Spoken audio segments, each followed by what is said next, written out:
Get ready for the dictation. Dictation will start in 5 seconds. Start. I should like now to make a few observations on the budget. This budget marks a turning point in the history of our country. It is no use attempting, as some of my friends have done, either to deprecate the budget very strongly or to suggest that we are not witnessing a new revolution in our methods of fiscal training and technique.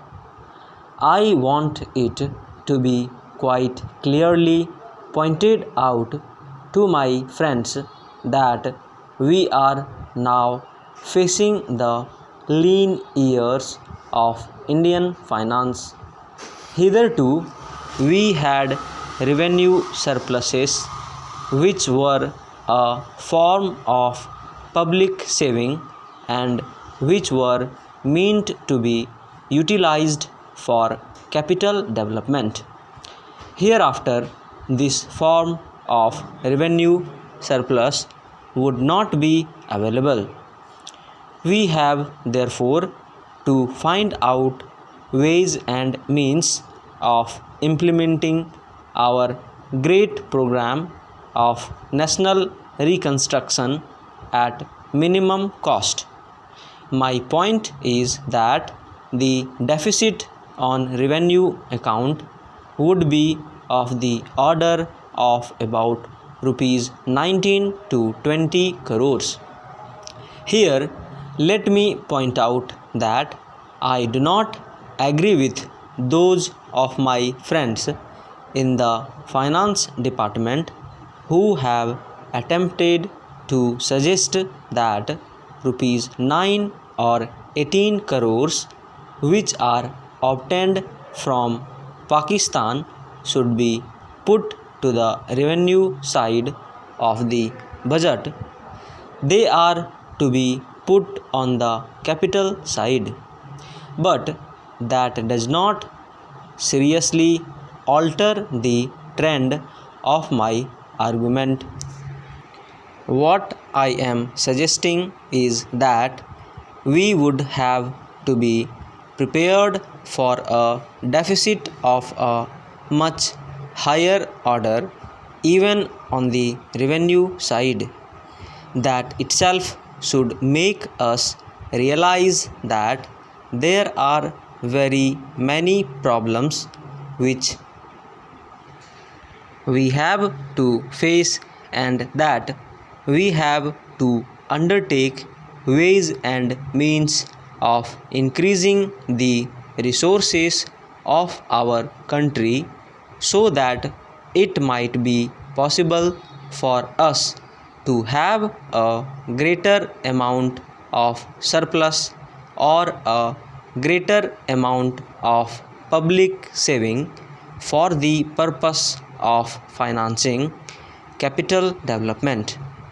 The finance minister, in the course of his speech, Mr. Deputy Minister, pointed out that the deficits during the past 2 years were of the order of rupees 83 crores.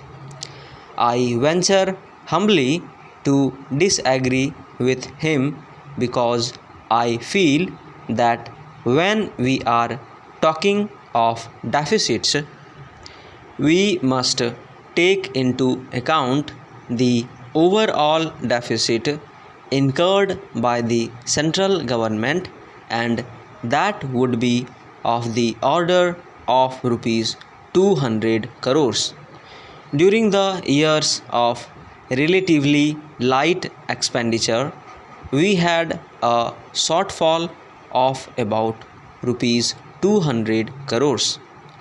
Undoubtedly, now when we are going to have a very great amount of expenditure, we might have a greater amount of deficit, and we would have to find out ways and means of trying to meet our capital expenditure.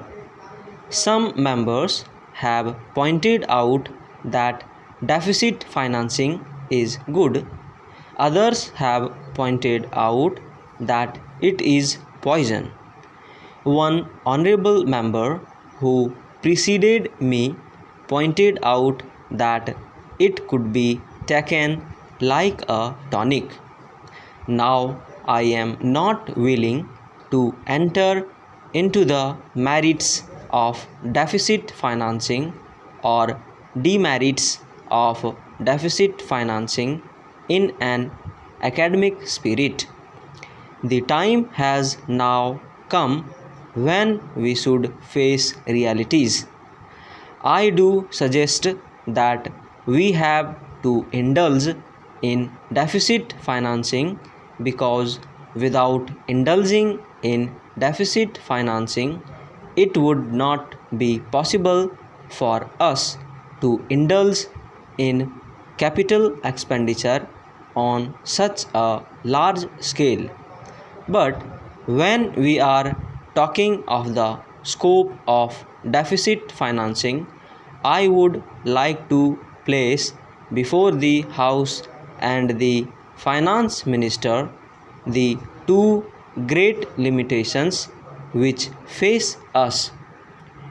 The first limitation that faces us is that concerning the internal price level. The Honorable the Finance Minister referred to the cost of living.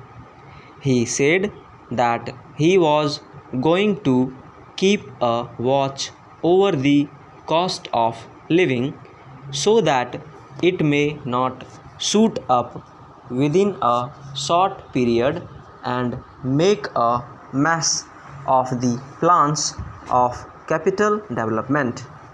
But there is another limitation which has also to be borne in mind, a limitation which has not received as much notice as it should have done in all the discussions that have taken place on deficit financing. That limitation is the external limitation or the limitation which arises on account of our balance of payments position. I think this is as important, Mr. Deputy Speaker, as the internal price level, and I should like to elaborate that particular point a bit more because I feel that a time will shortly arrive when we might have either to reconsider our policy or might even have to leave the sterling club of which we are a member. The second serious limitation is as serious as the first.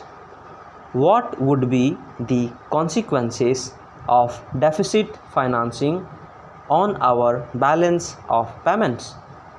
The Finance Minister in his budget speech points out that so far as the balance of payments position is concerned, they have now, whether it is by accident or design, a favorable balance, and they have contributed about rupees 63 crores to the dollar pool during the past 6 months.